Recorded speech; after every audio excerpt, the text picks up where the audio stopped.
오늘은 사도행전 강의 38번째 시간으로 실패 속에서도 역사하시는 하나님이라는 주제를 가지고 우리가 함께 말씀을 나누려고 합니다. 여러분, 지난 시간에 사도행전 우리 13장 1절부터 12절까지 말씀을 보았는데 기억하십니까?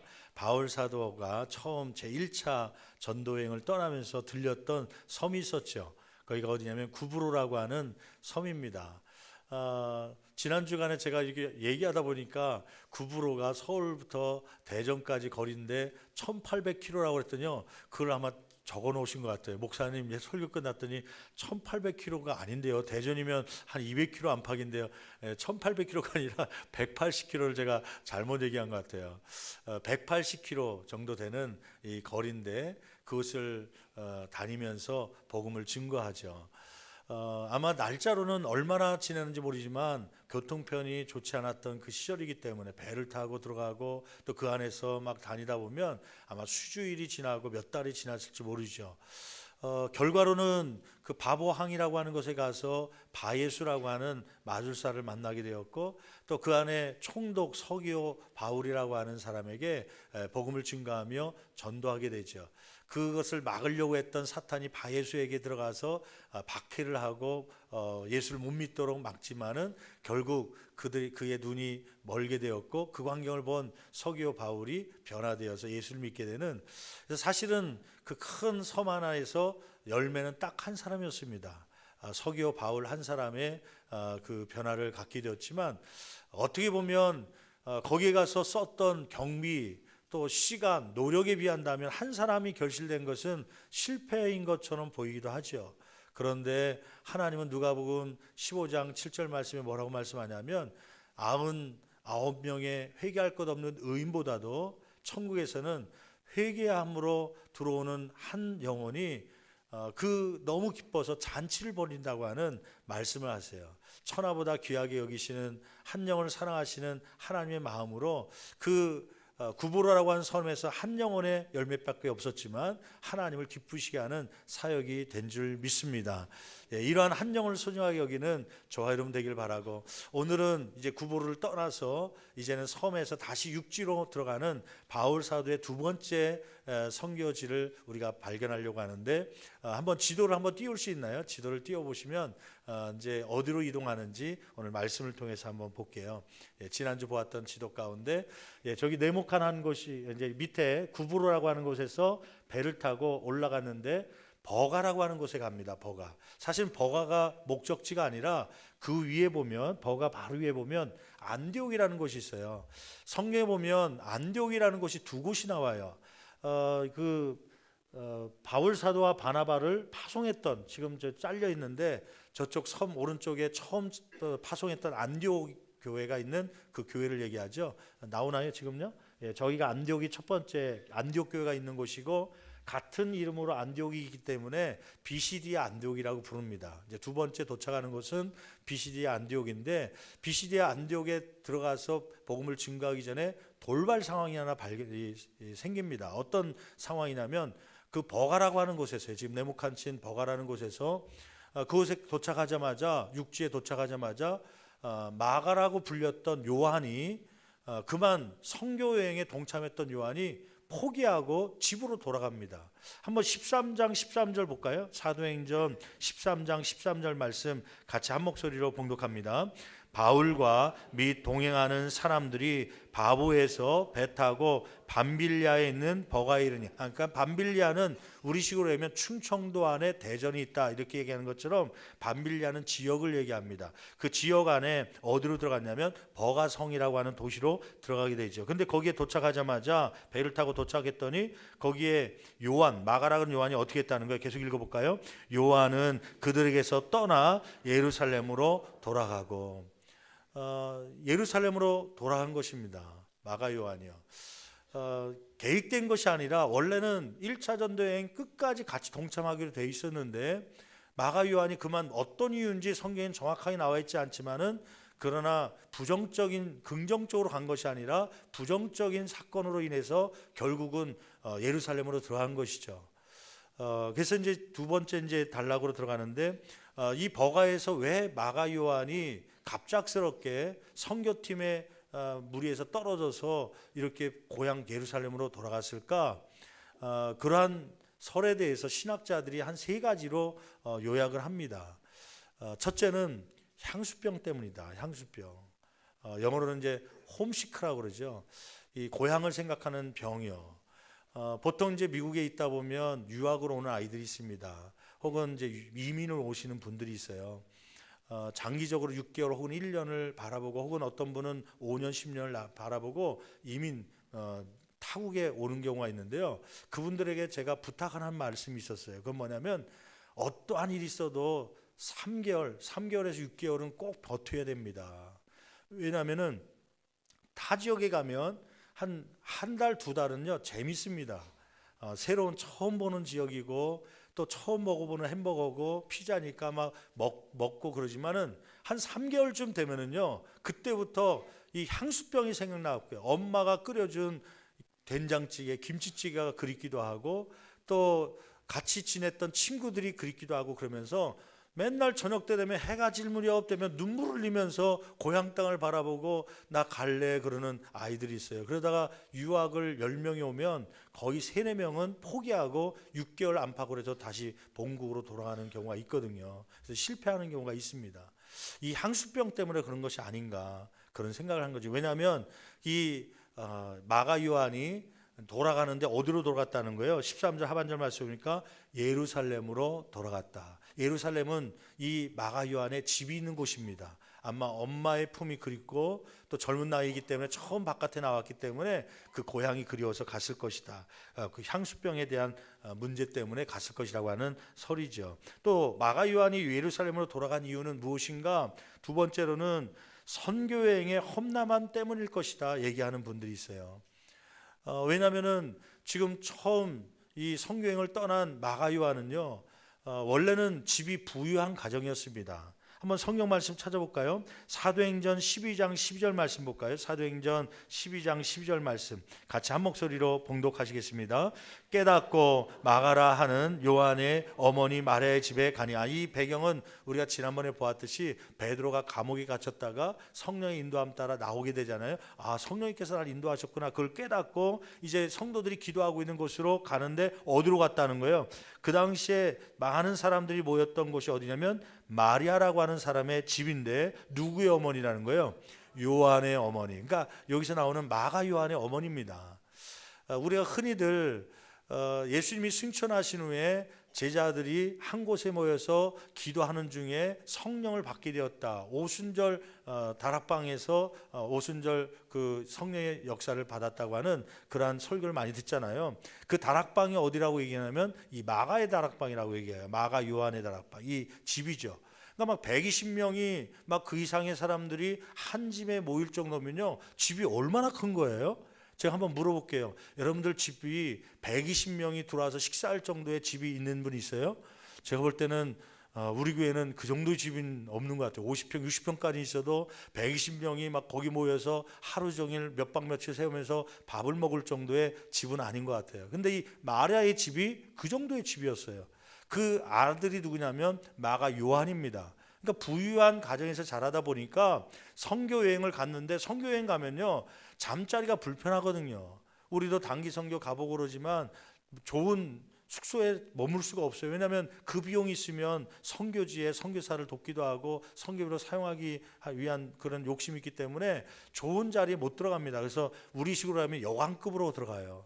스프링이 다 고장난 침대가 있고요. 냄새가 나고 담배 냄새가 나기도 하고, 때로는 저 동남아 쪽 가면요 누차 얘기하지만 뭐예요? 도마뱀들이 막 방 안에 침대 밑으로 막 벽을 타고 왔다 갔다 하니까요 막 두려워갖고 무서워서 잠을 못 잘 정도예요.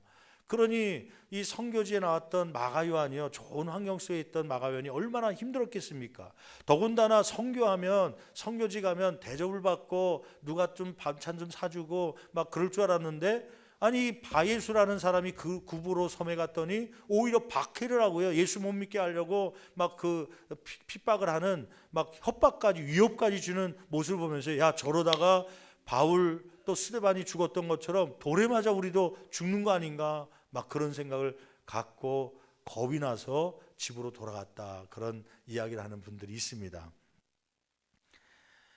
또 세 번째 설은 뭐냐면 저는 이 세 번째 설이 더 맞을 것 같다는 생각이 들어요. 왜냐하면은 세 번째는 뭐냐면 바나바에서 바울로 바뀌는 선교팀의 리더십의 교체로 인한 불만을 품은 이 마가 요한이 거기에 팀을 이탈해서 고향으로 돌아갔다. 그렇게 보는 설인데 저는 이게 맞는 것 같아요. 왜냐하면 험난한 그 여행지였기 때문에 선교가 불편했기 때문에 돌아갔다고 한다면 2차 전도여행 때 바나바가 가자 그럴 때요, 갈까요 안 갈까요? 이제 나는 다시는 못 가겠습니다. 나는 선교지가 그런 줄 몰랐습니다 하고서 뺄 것 같은데 그가 2차 전도여행 때도 바울은 버렸지만 바나바와 함께 2차 전도여행을 떠나는 거 보니까 그 정도는 감수할 수 있는 사람이었던 것 같아요. 그래서 세 번째에 해당하는 이 리더십의 교체에 문제가 있지 않았을까? 한번 근거를 한번 들어보죠. 먼저 바나바와 이 마가 요한의 관계는 어떤 관계인지 아세요? 인간적인 관계로 골로새서 4장 10절은 이렇게 기록하고 있거든요. 골로새서 4장 10절 같이 한 목소리로 봉독합니다. 나와 함께 갇힌 아리스다고와 바나바의 생질 마가와야. 거기 보니까 바나바와 마가의 관계가 나와 있죠. 무슨 관계라는 거예요? 생질이다. 나는 그 한국말을 잘 못해갖고요, 생질이 먼저 올라왔고 또 사전을 찾아본 거 아닙니까? 생질이 뭔가 많이 들어보긴 들어봤는데 우리 생질이야 뭐 그러는데, 생질의 사전적 의미를 보니까 누이의 아들, 그러니까 누이의 아들을 생질로 얘기하더라고요. 생질. 그러니까 우리식으로 얘기하면 뭐예요? 조카입니다. 조카. 그럼 조카 입장, 마가의 입장에서는 바나바가 어떤 사람이에요? 외삼촌입니다. 외삼촌. 그러니까 누나의, 엄마의 그 남동생이든 오빠든 되니까 삼촌이죠. 외삼촌.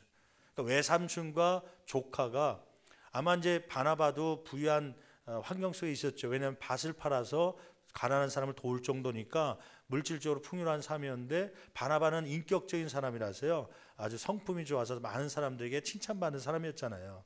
하루는 이 마가 요한에게 제안을 합니다. 마가 요한아, 우리가 바울과 함께 선교팀을 꾸리려고 하는데 좀 남자 인력이 좀 부족하다. 좀 젊은 사람이 필요한데, 짐도 좀 들어주고 좀 뭐 자료 좀 남길 사람이 필요한데, 너 혹시 특별한 일 없으면 이번 선교여행에 한 달이 될지 세 달이 될지 모르지만 같이 동참할래? 삼촌이 얘기하니까 내 삼촌, 뭐 다른 사람은 잘 모르지만 삼촌만 믿고, 더군다나 삼촌이 그 선교팀의 그 위원장이 돼갖고 팀장이 돼갖고 간다니까 도우러 가야죠. 가겠습니다 하고 따라 붙은 것 같아요. 그래서 그 13장 전까지는 선교팀을 소개할 때 그 이름의 순서가 어떻게 나오냐면 바나바와 바울 이렇게 나옵니다. 바나바를 먼저 끄집어내요. 왜냐하면 바나바가 선교팀의 리더였기 때문에요. 그런데 사도행전 13장 그 구브로 섬에서 그 사건이 있은 후에 버가에 도착하면서는 어떻게 바뀌는지 한번 볼까요? 13장 아까 읽었는데 다시 한번 유심히 한번 보실래요? 같이 13절 같이 한 목소리 봉독합니다. 바울과 및 동행하는 사람들이 바보에서 배 타고 밤빌리아에 있는 버가에 이르니. 잠깐만요. 선교팀을 소개하는데 누가 제일 먼저 나와요? 바울이 나오는 거예요. 더군다나 바나바는 있어요 없어요? 바나바의 이름이 사라졌어요. 그 이유가 뭐냐면 그 구브로의 섬에서 지난주 살펴봤듯이 그 바예수라는 사람이 막 박해를 하고 반대를 하고 사탄 짓을 하자 그 자리에서 바울이요 선포합니다. 네 눈이 잠시 동안 멀게 될 것이다. 그랬더니 갑자기 시각장애인이 돼버린 거예요. 누가 선포했기 때문에요? 바울이요. 바울이 선포되자마자 그런 기적이 일어나니까 사람들은 바울은 기적을 일으키는 사람, 훌륭한 사람으로 보게 된 것이죠. 리더는 바나바였는데 사람들의 관심이 누구에게 쏠리기 시작하냐면 이 바울에게 쏠리기 시작한 거예요. 그러면서 갑자기 리더가 영향력이 바뀌기 시작한 겁니다. 바나바로 따랐지만 이제는 바울이 더 리더가 돼갖고, 그 광경을 누가 보고 있었냐면 마가 요한이 보고 있는 거예요. 외삼촌이 리더라고 해서 왔는데 이거 생판 모르는 바울이라는 청년이 거기에 리더가 되기도 하고, 아니 좀 배웠다는 것 때문에 막 가르치려고 그러고, 또 바울이라는 사람은 들어보니까 과거에 스데반이라는 사람을 돌로 쳐서 막 다메섹 도상으로 예수 믿는 사람을 잡아 죽이려고 했던 사람인데, 이 사람이 무슨 신앙적 깊이가 있다고 리더가 될 수 있냐? 우리 외삼촌을 그렇게 왜 따돌리냐? 바나바는 성품이 착한 사람이잖아요. 이 사람은 이미 각오하고 바울을 세우기 위해서 다소라는 곳에서 데리고 와서 지금 같이 공동 목회하고 있는 거 아닙니까? 바나바는 이해하고 있지만 누구는 이해를 못하는 거예요. 마가 요한 입장에서는 이해를 못하는 거예요. 삼촌, 난 삼촌을 도우러 왔지 저 바울을 도우러 온 거 아니에요. 바울이 저렇게 설치는 건 난 못 봅니다. 나는 여기서 그만 짐 싸들고 난 돌아갈 겁니다. 성경에 그런 자세한 내용은 나와 있지는 않지만 아마 그런 배경이 되지 않았을까. 그래서 결국 떠나게 된 배경이라고 하는 것이죠. 심지어는요 15절 16절 볼래요? 이 바울이 어느 정도로 이렇게 막 나서게 되냐면 15절 16절 13장 15절 16절 같이 한 목소리 봉독합니다. 율법과 선지자의 글을 읽은 후에 회당장들이 사람을 보내어 물어 이르되 형제들아 만일 백성을 권할 말이 있거든 말하라 하니 16절 바울이 일어나 손짓하며 말하되 이스라엘 사람들아 및 하나님을 경외하는 사람들아 들으라. 이 내용은 무슨 말이냐면 이제 BCD 안디옥에 도착을 한 거예요. 바울 일행이. 그래서 이제 그 회당이라는 곳에 들어가서 복음을 증거하기 위해서 들어갔는데 회당의 구조는요 어떻게 생겼냐면 두 자리로 나눠져 있습니다. 오늘날 이렇게처럼 회중석이 있고 그 다음에 랍비들이 앉는 강대상 쪽에 랍비들의 의자가 있어요. 그래서 랍비들이 뭔가 성경적으로 가르칠 교리라든지 하나님의 말씀이 있으면 깨달은 것이 있으면 이제 순서에 따라서 랍비 중에 내가 나가서 말씀 전하겠습니다 하면 나오면 이렇게 전하면 회중들이 은혜 받고 아멘하고 그러는 분위기였죠. 그날도 이 바울은요 가말리엘 문화에서 배웠던 랍비거든요. 많은 신학적 지식을 갖고 있는 사람이었습니다. 그러니 강대상에 앉아 있는 거죠. 그러니 그 사회 보던 분이 혹시 여러분 가운데 말씀할 분 있습니까? 그랬더니요 거기에 16절 말씀 보니까 바울이 일어나 뭐 들고 손짓하고 제가 하겠습니다. 그러면서 나가서 거기 16절 이후의 말씀 41절까지 보면 긴 설교를 합니다. 여러분 한번 질문해 볼게요. 선교팀이 담임 목사님과 함께 부사역자들이 쭉 가서 선교팀이 마침 어떤 지역에 가서 설교할 기회가 있었습니다. 인사할 기회가 있었어요. 그러면 담임 목사님이 해야 됩니까? 일반 평신도가 해야 됩니까? 담임 목사님이 주로 설교를 하도록 배려를 해줘야 되죠. 혹시 담임 목사님과 부사역자가 갔으면 그러한 기회가 있으면 담임 목사님이 설교할 수 있는 기회를 주는 게 목회적 윤리 상황 아닙니까? 그런데 지금 바울이요 자기가 뭐 한 거예요? 손짓한 거예요. 여보세요, 제가 설교하겠습니다. 바나바도 옆에 있는데 그 정도로 아마 그 당시에 젊은 혈기 때문에 열정 때문에 바울이 바나바에게 사실은 설교하도록 양보했어야 되는데 자기가 나가서 설교를 한 거예요. 이런 바울을 보니 마가 요한이 이거 마음 가운데 편하겠습니까? 야, 난 저 사람하고 우리 삼촌을 세워주지 않는 저 사람하고는 같이 동행할 수 없다. 그러고 뛰쳐 나온 게 아닐까 그런 생각이죠. 실제로 이 마가 요한이 이렇게 예루살렘으로 복귀를 합니다. 선교 사역에 이게 무익한 자가 아니라요 방해자였습니다. 방해자. 여러분 무익하다는 것은 이익이 없다는 거거든요. 그렇다고 또 방해는 안 하니까 그냥 내버려둘 수도 있어요. 그런데 방해자는 없어져야 될 사람입니다. 선교팀의 방해자가 되었어요. 나중에 보면 이 마가 요한 때문에 훗날에 싸움이 일어나죠. 어떤 싸움이에요? 1차 선교행을 다녀오고 나서 이제는 그 교회들이 제대로 세워지고 있는지 16장에 보면 2차로 나가려고 할 때 그때 15장에 다툼이 일어납니다. 한번 39절 볼까요? 15장 39절이요. 사도행전 15장 39절 말씀 보면 바나바와 바울이 결국 갈라지게 되죠. 싸우고요. 39절 말씀 같이 한 목소리 봉독합니다.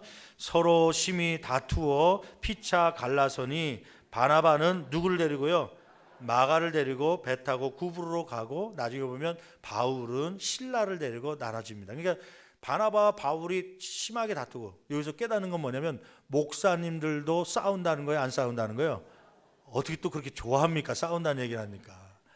여러분 바나바와 바울이 그 훌륭한 목사님들이 싸울 정도면요 요즘 목회자들이 싸우는 건 당연한 거예요. 괜히 그거 보고요 실망하거나 낙심하지 마십시오. 교회 안에서도 싸움이 있다는 거예요. 그러나 여러분 기도하기를 하나님 나는 싸우지 않는 성도요 목회자가 되게 하여 주시옵소서. 그런 기도가 있기를 간절히 축원합니다. 아무튼 둘이 심히 다퉈갖고 도저히 같이 할 수 없으니까 결국 나눠지게 되는 것이죠. 마가 요한 때문에요. 그러니까 성교에 사실 마가 요한은 방해자였습니다. 근데 그가 어떻게 성장한지 보세요. 골로새서 4장 10절 아까 읽었는데 거기 하반부에 보니까 12년 후 이렇게 선교 여행 중에 이 집으로 돌아갔던 마가 요한이 12년이 지난 후에는 어떤 사람이 되었냐면 바울 사도가 이 마가를 각 교회마다 영접하라, 담임 목사님, 강사님을, 부흥 강사님을 접대하듯이 그분을 접대해야 된다. 그렇게 할 정도로 성장한 그런 신앙인이 되었습니다. 한번 골로새서 4장 10절 다시 한번 읽어볼까요? 같이 한번 봉독하시겠습니다. 나와 함께 갇힌 아리스다고와 바나바의 생질 마가와 이 마가에 대하여 너희가 명을 받았으면, 이제 바울 사도의 명을 받은 거예요. 그가 이르거든 뭐하라? 영접하라. 이 영접은요 그냥 왔어? 그 인사가 아니라 부흥 강사 목사님이 오셨듯이, 이렇게 유명한 목사님이 오셨듯이 섬기며 최고의 것을 대접하라는 거예요. 예전에는 방해자였지만 마가가 그만큼 12년이 흐르면서 신앙적으로 존경받는 사람이 된 거예요. 빌레몬서 1장 24절 말씀 보니까 빌레몬서 1장 24절에는 바울은 마가를 다른 교회에 자랑까지 합니다. 한번 1장 24절 같이 한 목소리 봉독합니다. 또한 나의 동력자 마가, 방해꾼이었는데요 지금 뭐라고 표현하는 거예요? 나의 동력자. 바울 사도와 동등한 위치까지 마가가 성장하게 된 겁니다. 그들에게 문안해라 인사드리라는 것이죠. 또 디모데후서 4장 11절, 디모데후서는 이 바울 사도의 유언서입니다. 유언. 죽음을 이제 얼마 앞두고 마지막 쓴 편지가 디모데후서인데, 그것도 맨 마지막 장에 무엇을 권고하고 있냐면 11절 말씀 보니까 이 마가를 나에게 데려왔으면 좋겠다. 예전에는 무익한 방해자였지만은 지금은 나에게 꼭 필요한 사람이다 할 정도로 아주 훌륭한 사람이 되었죠. 디모데후서 4장 11절 같이 한 목소리로 봉독합니다. 누가만 나와 함께, 그러니까 감옥 속에 있으면서요 그 디모데에게 편지를 보낸 게 디모데후서인데, 죽음을 앞두고 그 마지막 부탁을 하는 장면이에요. 의사 누가가 나를 돌보기 위해서 지금 감옥 옆에 같이 있다는 거예요. 누가만 나와 함께 있느니라. 그 다음에요, 네가 올 때에, 디모데 아들이 올 때에 누굴 데리고 오라? 마가를 데리고 오라. 왜요? 그가 나의 일에 뭐하니라? 유익하니라. 불필요하고 방해꾼이었던 마가 요한이요 이제는 십수년이 지나면서 바울 사도의 동력자가 되었고, 꼭 필요한 사역에 꼭 필요한 그런, 오히려 바울 사도가 의지하고 싶었던 그러한 사람이 된 것이죠. 나중에 이 마가 요한이 어떻게 성장하냐면요, 여러분 성경에 보면 사복음서가 있어요. 마태, 마가, 누가, 요한. 예수님의 생애를 기록하면서 이 헬라 사람들에게 혹은 유대인들에게 복음을 증거하기 위해서 이 복음의 말씀을 적어놓은 게 복음서거든요. 사복음서라고 그러는데 그 중에 마가복음이 있습니다. 마가복음. 이 마가복음의 저자가 누구냐면 바로 오늘 본문 속에 나왔던 이 마가라고 불렸던 요한입니다. 이 사람은 선교지에서 탈락했던 사람이에요. 실패했던 사람이에요. 근데 하나님은 그를 들어서요 나중에는 이 사복음서, 제자들도 쓰기 힘들었던 특별한 사람만 뽑아서 사용했던 그러한 사람 중에 한 사람으로 마가가 이 마가복음을 쓰는 그러한 영광을 누리게 되죠. 이만큼 성장하게 되었다고 하는 것입니다. 여러분, 오늘 말씀을 통하여서 제가 한 가지 깨달은 것이 있었어요. 그것은 뭐냐면 그때 선교할 때 마가 요한은 실패입니까? 성공입니까? 실패예요. 아니 그 시작하자마자 구부로섬 하나 방문해 놓고 난 도저히 못하겠다고, 그것도 또 우리가 생각했듯이 리더십의 문제 때문에 그 불만을 가지고 나간 그런 사람은 교회 안에 있을 필요가 없는 사람이라고 생각했던 실패자였는데, 짧은 그 시간을 통하여서요 그런데 훗날에 그는 하나님 앞에 귀하게 쓰임받는, 마가복음을 쓰기도 하고 바울 사도가 나에게 유익한 사람이라 얘기할 정도의 훌륭한 사람이 되었다고 하는 사실입니다. 제가 이 본문 말씀을 보다 보니까 그 바울 사도가 최초의 설교를 합니다. 오늘 13장 16절부터 41절까지가 바울 사도의 최초의 설교입니다. 근데 그 설교의 내용을 보니까요 어디서 많이 본 설교예요. 내용이 인용을 한 겁니다. 누구의 설교를 인용하냐면 스데반 집사님의 설교를 인용합니다. 여기에 대해서 잠깐 설명해 볼게요. 사도행전에 보면 설교가 크게 유명한 설교가 3편 나옵니다. 하나는 누구냐면 사도행전 2장에 베드로가 오순절날 성령을 받자 시장에 나가서, 마켓에 나가서 사람들이 모인 곳에서 설교를 합니다. 요엘서 말씀을 막 구약 성경을 인용해 가면서 설교를 하죠. 우리가 이 성령을 부어주겠다고 했는데 이 성령 우리가 받았고 이 성령을 통하여서 예수 그리스도를 구원자임을 선포한다고 막 설교를 할 때 베드로가 설교하자 어떤 결과가 나오죠? 막 한 번 설교하는데 몇천 명씩이요. 3,000명, 어느 때는 막 5,000명씩 회개하고 돌아오는 베드로의 유명한 설교가 나와 있어요. 사도행전 2장에 나중에 시간 되면 한번 읽어보시고요. 그다음에 사도행전 7장에 가면 누구의 설교가 또 있냐면 스데반의 설교입니다. 두 번째 이제 유명한 설교인데 스데반이 사람들 앞에 설교를 하는데 역사적인 사건을 가지고 설교를 해요. 하나님은 아브라함을 선택하셔서 가나안 땅에 오게 하셨고 또 이곳에 정착하면서 족장들을 통하여서 나중에는 모세를 통하여서 애굽에 간 이스라엘 백성들을 430년 만에 끄집어내었고 또 그 이후에 뭐 사사를 세우고 다윗을 세우고 다윗의 가문 가운데 예수 그리스도가 나왔는데 예수 그리스도가 바로 구원자입니다 하면서 역사적인 이야기를 쭉 늘어내면서 역사적인 설교를 합니다. 역사적 성격을 가진 설교를 하죠. 그런데 그 결과는 뭐였냐면 스데반은 설교한 후에 마음이 찔린 사람이 회개한 것이 아니라 돌로 쳐서 설교자를 죽였어요. 그럼 베드로는 그 요엘 구약 성경의 말씀을 인용해서 설교했다가 3,000명, 5,000명이 회개하고 돌아온 역사가 있었고 스데반은 역사적 이야기를 쭉 얘기하는 가운데 돌로 맞아 죽었고 그러면 두 가지 설교의 형태가 있다면 여러분들은 어떤 설교를 따라하겠습니까? 베드로의 설교입니까? 아니면 스데반 설교입니까? 제가 질문하잖아요. 그럼 여러분들은 이제 대답을 해야 되잖아요. 제가 목회자라면요, 당연히 설교 후에 3,000명, 5,000명 회개했던 베드로 설교를 베껴갖고 그걸 설교해야 되는 거 아닙니까? 근데 이 바울은요, 스데반의 설교를 따라합니다. 인용을 해갖고요. 스데반의 설교와 비교해보면 거의 흡사해요.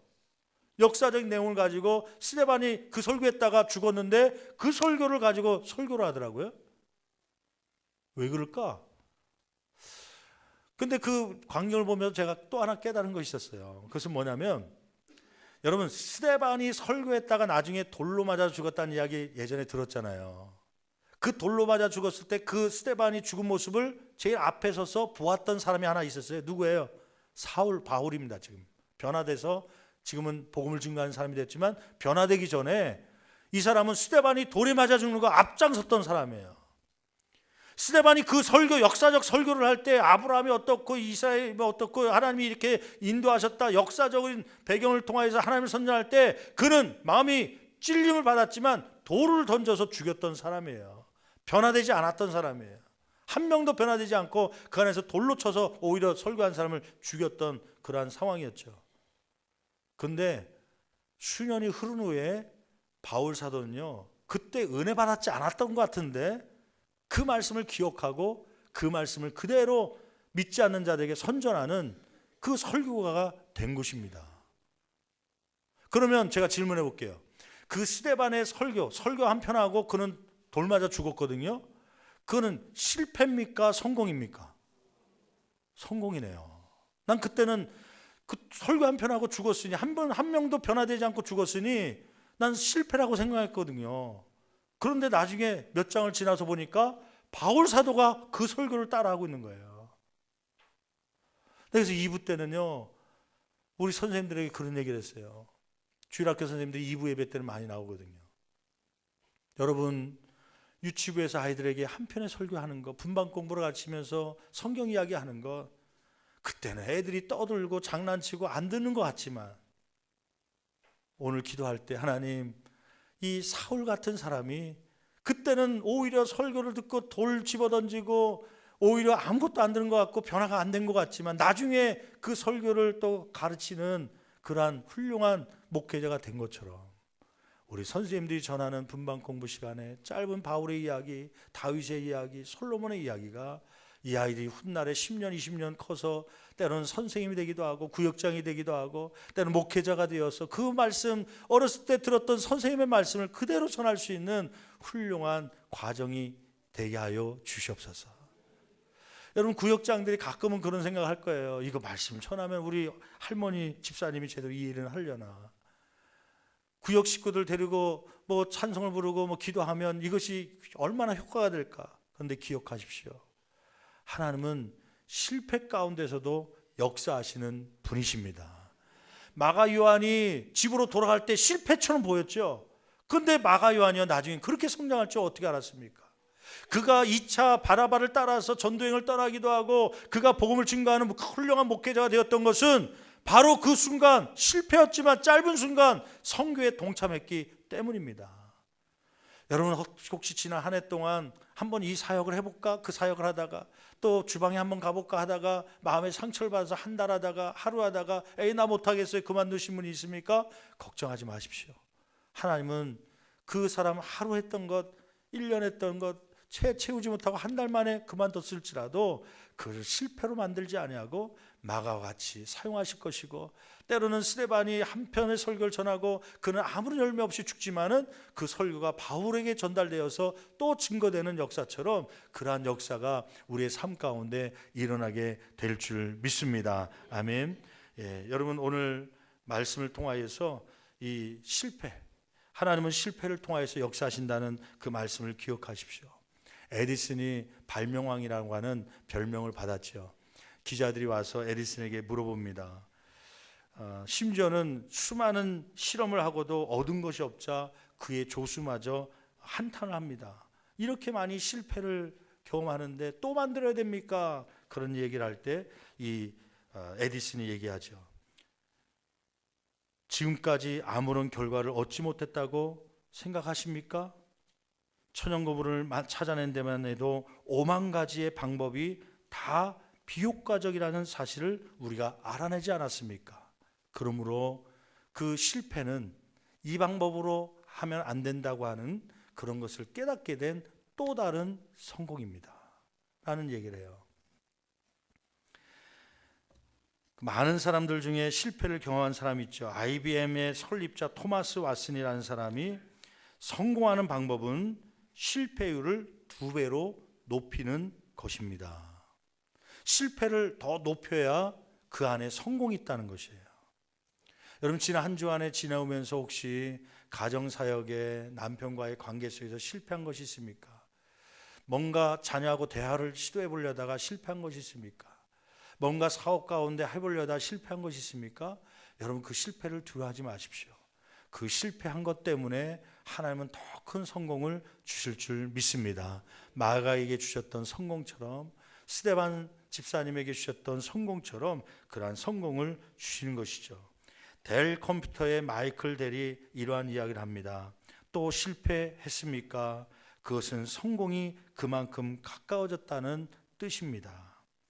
여러분 이 한 주간에 실패를 두려워하지 마시고 여러분 끝까지 맡겨진 사명들을 잘 감당하시다가 마가처럼 사용하시는, 스데반처럼 사용하시는 하나님의 손길이 있음을 간증할 수 있는 저와 여러분 되기를 간절히 축원합니다.